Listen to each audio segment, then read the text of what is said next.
আসসালামু আলাইকুম। হাইটেক স্কুলের লার্ন ফার্স্ট পে লেটার সিরিজে তোমাদের সবাইকে স্বাগতম। আজকে আমরা শুরু করব এসএসসি বায়োলজির অন্যতম ফান্ডামেন্টাল একটা অধ্যায়, জীবকোষ ও টিস্যু। তো চলো শুরু করি।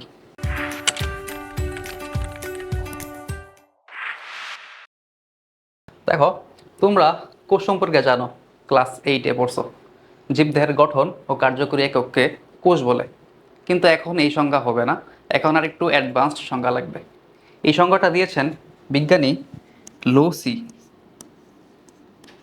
লোসি আবার কি? লোসি, লোতে মনে রাখবা লই এবং সিতে মনে রাখবা সিকেভিজ। 1969 সালে এই সংজ্ঞাটা দিয়েছেন। দেখো সংজ্ঞাটা কি? বৈষম্য ভেদ্য পর্দা দিয়ে আবৃত। বৈষম্য ভেদ্য পর্দা মানে কি? ধরো একটা পর্দা, এদিকে কিছু পদার্থ আছে, এদিকে কিছু পদার্থ আছে। তো এর মধ্য দিয়ে যদি এটা পাস করতে হয়, তাহলে সব কিছু পাস করতে পারবে না, শুধুমাত্র এই পাশে যে জিনিসগুলো প্রয়োজন সেগুলো পাস করতে পারবে। অর্থাৎ বৈষম্য করে পাস করতে দিবে। এটাকে বলা হয় বৈষম্য ভেদ্য পর্দা। এবং জীবজ ক্রিয়াকলাপের একক। জীবজ ক্রিয়াকলাপের একক মানে কি? অর্থাৎ আমাদের দেহে গঠন ও কার্যকরী একক, তাকেই বলা হয় জীবজ ক্রিয়াকলাপের একক। এটা তোমরা জানো। যা অন্য কোনো সজীব মাধ্যম ছাড়াই নিজের প্রতিরূপ তৈরি করতে পারে। দেখো একটা কোষ, এটা হচ্ছে মাদার সেল। ধরো এটা কোষ, এটা হচ্ছে একটা নিউক্লিয়াস। এই কোষ থেকে কিন্তু সেপারেট কোষ তৈরি হতে পারে, সেম টু সেম। এই যে একটা কোষ, এই যে একটা কোষ। তো কোষের ভিতরে যে উপাদানগুলো আছে সেগুলোর মাধ্যমেই সে নতুন কোষ তৈরি করতে পারে। এটার জন্য তার অন্য কোনো বাইরের কোনো সজীব মাধ্যমের প্রয়োজন হয় না, তার মধ্যের উপাদান দ্বারাই সে করতে পারে। এই কারণে বলা হচ্ছে যে অন্য কোনো সজীব মাধ্যম ছাড়াই নিজের প্রতিরূপ তৈরি করতে পারে। এবং সত্তাকে কোষ বলে। সত্তা মানে কি? সত্তা মানে হচ্ছে যার অস্তিত্ব আছে। তো এই সংজ্ঞাটা দিবা যে বৈষম্য ভেদ্য পর্দা দিয়ে আবৃত এবং জীবজ ক্রিয়াকলাপের একক যা অন্য কোনো সজীব মাধ্যম ছাড়াই নিজের প্রতিরূপ তৈরি করতে পারে, তাকে কোষ বলে। দেখো আমরা একটু আরও আগাই। এই কোষকে বিভিন্ন ভিত্তিতে ভাগ করা যায়। একটা হচ্ছে নিউক্লিয়াসের গঠনের ভিত্তিতে, আর একটা হচ্ছে কাজের ভিত্তিতে। দেখো, নিউক্লিয়াসের গঠনের ভিত্তিতে কোষকে দুই ভাগে ভাগ করা যায়। একটা হচ্ছে আদি কোষ, আর একটা হচ্ছে প্রকৃত কোষ। এই আদি কোষকে ইংরেজিতে বলে প্রোক্যারিওটিক সেল। Prokaryotic sell.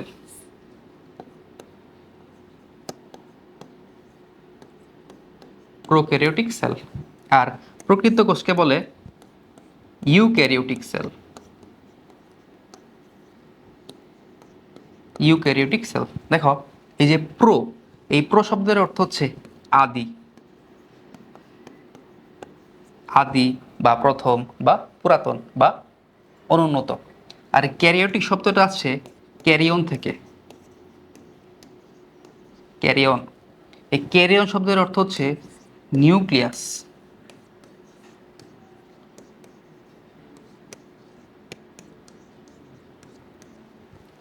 তো এই আদি কোষের নিউক্লিয়াসটা থেকে আদি অর্থাৎ পুরাতন বা অনুন্নত। আর প্রকৃত কোষের নিউক্লিয়াসটা থেকে প্রকৃত। এই যে ইউ, ইউ শব্দের অর্থ হচ্ছে প্রকৃত। বুঝছো? তো এই আদি কোষের নিউক্লিয়াসটা থাকবে অনুন্নত। তো অনুন্নত নিউক্লিয়াস বলতে কি বোঝায়? অনুন্নত নিউক্লিয়াসের কোনো মেমব্রেন থাকবে না এবং এই কোষের সাইটোপ্লাজমিক অঙ্গাণুগুলো অনুপস্থিত থাকবে, আর এইটার সব কিছু উপস্থিত থাকবে। দেখো কাজের ভিত্তিতে কোষকে দুই ভাগে ভাগ করা যায়। একটা হচ্ছে দেহকোষ, আর একটা হচ্ছে জনন কোষ। তো দেহকোষ হচ্ছে সোমাটিক সেল। সোমাটিক সেল, এই গ্রিক শব্দ সোমা মানে হচ্ছে দেহ। দেহকোষ অর্থাৎ দেহকোষ দেহ গঠনের কাজে লাগবে। আর জনন কোষ, প্রজনন কোষ, যেগুলা গ্যামেট, গ্যামেট মূলত এগুলা প্রজনন কাজে সাহায্য করবে। তো আমরা আরও আগাই। দেখো আদি কোষ বা প্রাককেন্দ্রিক কোষ। দেখো প্রাক শব্দের অর্থ হচ্ছে আদি, প্রাককেন্দ্রিক। কেন্দ্র মানে কি? দেখো কোষের যে কেন্দ্র, এই কেন্দ্রটাকে বলা হয় নিউক্লিয়াস। তাহলে লিখলাম না, কেন্দ্রটাকেই বলা হয় নিউক্লিয়াস। এই আদি কোষের নিউক্লিয়াসটা হচ্ছে প্রাক। প্রাক মানে হচ্ছে অনুন্নত। অনুন্নত বলতে কি বোঝায়? সুগঠিত নিউক্লিয়াস থাকে না, এটা আমি বলছি। আর যে নিউক্লিয়াস অনুন্নত তার কোনো নিউক্লিয়াস আবরণ থাকবে না, বুঝছো? আর যেহেতু আবরণ থাকে না, ধরো এটা একটা কোষ, এটা নিউক্লিয়াস, আবরণ আছে। ধরো এটা একটা কোষ, এখানে নিউক্লিয়াস আছে কিন্তু কোনো আবরণ নেই, তো কি হবে? নিউক্লিয়াসের যে বস্তুগুলো আছে এগুলা সাইটোপ্লাজমে ছড়ানো থাকবে। এই কারণে নিউক্লিয় বস্তু সাইটোপ্লাজমে ছড়ানো থাকে। দেখো, যেহেতু ছড়ানো থাকবে এবং এটা একটা কি অনুন্নত কোষ, নিউক্লিয়াস হচ্ছে কোষের কেন্দ্র বা মাথা, যার মাথায় ঠিক নাই তার তো অন্যান্য অঙ্গাণুগুলোও ঠিক থাকবে না। এই কারণে এই কোষে মাইটোকন্ড্রিয়া, প্লাস্টিড, এন্ডোপ্লাজমিক রেটিকুলাম ইত্যাদি অঙ্গাণু থাকবে না। আর প্রকৃত কোষে সবগুলো এর বিপরীত হবে, সবগুলো উপস্থিত থাকবে। দেখো, রাইবোজোম থাকবে, বুঝছো? রাইবোজোম একটা সার্বজনীন অঙ্গাণু, এটা যে কোনো কোষই থাকে, কারণ রাইবোজোমটা মূলত প্রোটিন তৈরি করতে কাজে লাগে। তো যেহেতু প্রোটিন একটা জীবের ভাষা, এটা কাজে লাগবেই, এই কারণে রাইবোজোমটা আদি কোষেও থাকে এবং প্রকৃত কোষেও থাকে। ক্রোমোজোম কেবল ডিএনএ থাকে, এটা একটু খেয়াল রাখবা। কেন থাকে এটা একটু পরে দেখবো আমরা। দেখো, উদাহরণ হচ্ছে নীলাভ সবুজ শৈবাল এবং ব্যাকটেরিয়া, এগুলো হচ্ছে আদি কোষী। এই নীলাভ সবুজ শৈবালকে সায়ানোব্যাকটেরিয়াও বলে। আবার এটাকে বলা হয় ব্লু গ্রিন অ্যালগি, BGA। এটা আশা করি বুঝতে পেরেছ। এখন আমরা প্রকৃত কোষটা দেখব। দেখো, প্রকৃত কোষ বা সুকেন্দ্রিক কোষ, এর যে বৈশিষ্ট্যগুলো থাকবে সবগুলো হবে আদি কোষের উল্টা। দেখো, আদি কোষে ছিল নিউক্লিয়াসটা সুগঠিত ছিল না, এখানে নিউক্লিয়াসটা সুগঠিত। ওইখানে নিউক্লিয়াস পর্দা ছিল না, এখানে নিউক্লিয়াস পর্দা আছে। আর নিউক্লিয়ার বস্তু নিউক্লিয়ার পর্দা দ্বারা পরিবেষ্টিত সুসংগঠিত। যেহেতু পর্দা আছে, অবশ্যই নিউক্লিয়ার বস্তুগুলা পর্দা দ্বারা পরিবেষ্টিত থাকবে। দেখো, ওইখানে অঙ্গাণু উপস্থিত ছিল না, এই কোষে অঙ্গাণু উপস্থিত থাকবে। ক্রোমোজোমে ডিএনএ, আরএনএ, হিস্টোন ও অন্যান্য উপাদান থাকে। অধিকাংশ জীবে প্রকৃত কোষ। দেখো, এই পয়েন্টটা একটু বুঝতে হবে। ওইখানে শুধু ডিএনএ থাকতো, ধরো এটা একটু আদি কোষ, এটা একটা প্রকৃত কোষ। এই কোষে, আদি কোষে, ধরো এটা লিখে দিই, এটা হচ্ছে এটা হচ্ছে প্রো ক্যারিওটিক, এটা হচ্ছে ইউ ক্যারিওটিক।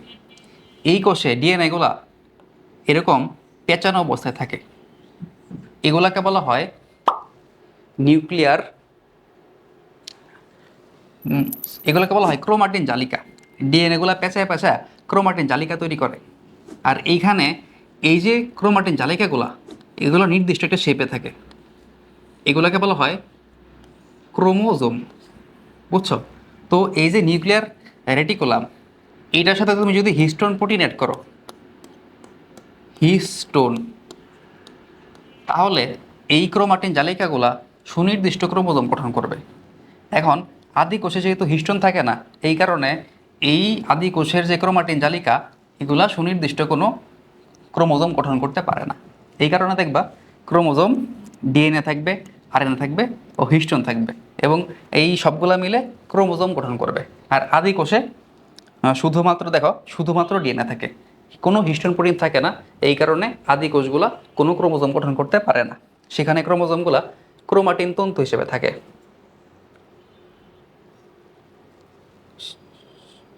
দেখো, এখন আমরা আদি কোষ এবং প্রকৃত কোষের পার্থক্য পড়ব। লেখা আছে, নিজে করো, বাট আমি একটু বলে দেব তোমাদেরকে। দেখো, বৈশিষ্ট্য, নিউক্লিয়াস, আদি কোষে নিউক্লিয়াসটা সুগঠিত নয়, প্রকৃত কোষে সুগঠিত, বুঝছো? সুগঠিত। নিউক্লিয়ার ঝিল্লি, নিউক্লিয়ার ঝিল্লি আদি কোষে থাকে না, প্রকৃত কোষে থাকে। রাইবোজোম, রাইবোজোম একটা সার্বজনীন অঙ্গাণু, এটা সবারই থাকে। দেখো, অপর নাম হচ্ছে আদি কোষের অপর নাম হচ্ছে প্রাকেন্দ্রিক কোষ, আদি কোষ। আর প্রকৃত কোষের অপর নাম হচ্ছে সুকেন্দ্রিক কোষ বা প্রকৃত কোষ। কোষীয় অঙ্গাণু, এটা আর থাকবে না, আর এটা থাকবে। ক্রোমোজোমের উপাদান, ক্রোমোজোমের উপাদান হচ্ছে শুধু ডিএনএ, এইটা ডিএনএ থাকবে, আরএনএ থাকবে, হিস্টোন থাকবে, এবং সবগুলা মিলে ক্রোমোজোম গঠন করবে। উদাহরণ কি? উদাহরণ হচ্ছে ব্যাকটেরিয়া, নীলাভ সবুজ শৈবাল। আর প্রকৃত কোষ হচ্ছে সমস্ত উন্নত প্রাণী। দেখো, আমরা আরও আগে যাই। হিস্টোন, তা আমরা পড়ছি আদি কোষে কোনো হিস্টোন থাকে না, হিস্টোন না থাকার ফলে আদি কোষে কোনো ক্রোমোজোম গঠন করতে পারে না। আর প্রকৃত কোষে হিস্টোন থাকে, এই কারণে ক্রোমোজোম গঠন করতে পারে। তো হিস্টোন থাকে না, এটাই থাকে। ডিএনএর অবস্থা আমি বলছি, ক্রোমাটিন তন্তু অবস্থায় থাকে ডিএনএ, আর এখানে ক্রোমোজোম থাকে, এটা হিস্টোন প্রোটিনের কারণে হয়। সালোক সংশ্লেষণের মাধ্যম, দেখো আদি কোষে কোনো নির্দিষ্ট অঙ্গাণু থাকে না, অঙ্গাণুর মধ্যে কিন্তু প্লাস্টিডও আছে। প্লাস্টিড একটা সাইটোপ্লাজমীয় অঙ্গাণু। তো এখানে যেহেতু প্লাস্টিড থাকে না, এই কারণে থাইলাকয়েড থাকে এরকম, দেখবা একটু পরেই, এরকম থাইলাকয়েড থাকে। এই থাইলাকয়েডের মাধ্যমে সালোক সংশ্লেষণ বা ফটোসিনথেসিস হয়ে থাকে। আর প্রকৃত কোষে তো প্লাস্টিড আছেই, এই কারণে প্রকৃত কোষে প্লাস্টিডের মাধ্যমে সালোক সংশ্লেষণ হয়। দেখো শ্বসন, এগুলো তোমরা আরেকটা অধ্যায় আছে, তো এখানে বিস্তারিত পারবা। এখানে জাস্ট আমি দিয়ে রেখেছি যাতে করে পরবর্তীতে পড়তে সুবিধা হয়। শ্বসন, আদি কোষে অবাত শ্বসন হয়। অবাত শ্বসন মানে কি? অক্সিজেনের অনুপস্থিতিতে যে শ্বসন হয় তাকে অবাত শ্বসন বলে। এখন শ্বসন জিনিসটা কি এটা তোমরা পরে বুঝবা। আর প্রকৃত কোষে অবাত শ্বসন হয় এবং সবাত শ্বসন হয়ে থাকে। অবাত মানে কি? অক্সিজেনের অনুপস্থিতিতে, আর সবাত মানে হচ্ছে অক্সিজেনের উপস্থিতিতে। ঠিক আছে, দেখো কোষ বিভাজন পরের অধ্যায়। আদি কোষে হচ্ছে অনুন্নত কোষ বিভাজন হয়। অ্যামাইটোসিস, বাইনারি ডিভিশন, দ্বিবিভাজন, এগুলো হচ্ছে অনুন্নত কোষ বিভাজন। আর প্রকৃত কোষে মাইটোসিস হয় এবং মিওসিস হয়। এগুলো সম্পর্কে আমরা বিস্তারিত পড়ব কিছু কিছু অন্য অধ্যায়ের পড়া। দেখো পরবর্তীতে যাই। এখন দেহকোষ এবং জনন কোষ, এটা আমরা পার্থক্য আকারে পড়ে ফেলবো। দেখো দেহকোষ, নাম শুনে কি বোঝা যায়? দেহ গঠনে কাজ করবে। জনন কোষ কী করবে? জনন করবে, অর্থাৎ প্রজননে অংশ নেবে। বুঝছো এই যে কাজ, বহুকোষী জীবের দেহ গঠন, আর জনন কোষ হচ্ছে প্রজননে অংশ নেয়া। দেখো কোষ বিভাজন পদ্ধতি সবসময় মুখস্থ রাখবা যে আমাদের দেহ গঠন হয় মাইটোসিস কোষ বিভাজনের মাধ্যমে, আর জনন কোষ তৈরি হয় মিওসিস কোষ বিভাজনের মাধ্যমে। অর্থাৎ কোষ বিভাজন পদ্ধতি হচ্ছে দেহকোষের মাইটোসিস আর জনন কোষের মিওসিস। এইটাকে সমীকরণিক কোষ বিভাজন বলা হয়। এবং এই জনন জনন কোষগুলা এই যে মিওসিস করে, এটাকে বলা হয় হ্রাসমূলক কোষ বিভাজন। এগুলো সম্পর্কে আমরা পরে বলবো। দেখো ক্রোমোজোম, দেহকোষে অবশ্যই ডিপ্লয়েড থাকবে, জনন কোষে অবশ্যই হ্যাপ্লয়েড থাকবে। তবে সব প্রাণীর না, কিছু কিছু ব্যতিক্রম আছে, এখন দরকার নেই। ম্যাক্সিমাম ক্ষেত্রে দেহকোষটা ডিপ্লয়েড আর জনন কোষটা হচ্ছে হ্যাপ্লয়েড। এখন হ্যাপ্লয়েড ডিপ্লয়েড আমরা একটু পরে বুঝবো। দেখো অঙ্গতন্ত্র গঠন করে, অবশ্যই দেহকোষ, মানে দেহের ভিতরের যে জিনিসগুলো আছে এগুলো তো অবশ্যই দেহকোষ গঠন করবে। যে কোনো অঙ্গ, যেমন লিভার, তারপর পাকস্থলী, মস্তিষ্ক, সবগুলা এই দেহকোষ গঠন করে। আর জনন কোষ শুধুমাত্র প্রজননে অংশ নেয়, কোনো দেহ গঠন করে না। ঠিক আছে, দেখো একটা কথা, যৌন প্রজনন ও যৌনক্রম দেখা যায় এমন জীবে জনন কোষ উৎপন্ন হয়। এখন যৌনক্রম জিনিসটা কি এটা আমরা একটু পরে বুঝবো। দেখো এটা হচ্ছে জাইগোট, যৌনক্রম। জাইগোট কি? ধরো এটা হচ্ছে একটা শুক্রাণু, এটা হচ্ছে একটা ডিম্বাণু। এই শুক্রাণু এবং ডিম্বাণু এই দুইটা মিলে যে প্রথম কোষটা হবে এটাকে বলা হবে জাইগোট। বুঝছো? অর্থাৎ দুইটার প্রজনন কোষ বা গ্যামেট মিলে প্রথম যে কোষটা হয় এটাকে বলা হয় জাইগোট। এখানে খেয়াল রাখবা, এই যে জাইগোট গঠনের আগে যে জনন কোষগুলো আছে এগুলো সবসময় হ্যাপ্লয়েড হয়। হ্যাপ্লয়েডকে আমরা বলি এন দ্বারা, আর এটাও এন, যেহেতু এটাও কি ডিম্বাণু, অর্থাৎ কি একটা জনন কোষ, এটাও এন। পরবর্তীতে যে ডিপ্লয়েড কোষটা হয় অর্থাৎ জাইগোট হয় সেটা অবশ্যই টু এন, অর্থাৎ ডিপ্লয়েড হবে। এখন এখানে এন কেন দিলাম, এখানে টু এন কেন দিলাম? দেখো তোমরা পরে পড়বা যে ক্রোমোজোম সম্পর্কে। ক্রোমোজোম দুইটা টাইপের হতে পারে। দেখো একটা হচ্ছে হ্যাপ্লয়েড, ডিপ্লয়েড। এই যে এরকম এক প্রস্থ থাকলে এটাকে বলা হবে হ্যাপ্লয়েড, আর এরকম দ্বিপ্রস্থ থাকলে এটাকে বলা হবে ডিপ্লয়েড। বুঝছো? তো যখন দুইটা এরকম হ্যাপ্লয়েড ক্রোমোজোম জোড়া লেগে যায় তখন এরকম ডিপ্লয়েড জিনিস তৈরি হয়। এই কারণে এটাকে আমরা বলি কি এন বা হ্যাপ্লয়েড বা এক প্রস্থ, এটাকে আমরা বলি টু এন বা ডিপ্লয়েড বা দ্বিপ্রস্থ। তো অবশ্যই দেখছো, তো এখানে আমি জাইগোট বোঝাচ্ছিলাম, তো জাইগোটটা আশা করি বুঝতে পারছো। এটা বোঝালাম কারণ যৌনক্রম বুঝতে হবে। এখন যৌনক্রম জিনিসটা কি? দেখো, একটা জীব প্রথমে সে হ্যাপ্লয়েড অবস্থায় ছিল, শুক্রাণু অথবা ডিম্বাণু অবস্থায় ছিল। পরবর্তীতে কি হয়েছে? সে জাইগোট হচ্ছে। জাইগোট কি? ডিপ্লয়েড বা 2n। তো এই জাইগোটটা পরবর্তীতে কি হবে? প্রাণী গঠন করবে, পূর্ণাঙ্গ প্রাণী। ভ্রূণ হবে, পূর্ণাঙ্গ প্রাণী হবে। তো এই প্রাণী, জাইগোট, মানুষ সবই হচ্ছে ডিপ্লয়েড। এই দেখো, একটা জীবের হ্যাপ্লয়েড থেকে ডিপ্লয়েড হলো। এই যে জীবের হ্যাপ্লয়েড থেকে ডিপ্লয়েড দশার পর্যায়ক্রমিক একটা পরিবর্তন, সেটাই হচ্ছে যৌনক্রম।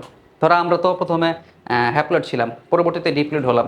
আমাদের মধ্য থেকে আবার হ্যাপ্লয়েড তৈরি হবে, তারপরে আবার ডিপ্লয়েড হবে। এই যে এই জিনিসটাই, যে জীবের হ্যাপ্লয়েড এবং ডিপ্লয়েড দশার পর্যায়ক্রমিক পরিবর্তনকেই যৌনক্রম বলে। ইংরেজিতে বলা হয় অল্টারেশন অফ জেনারেশন। অল্টারেশন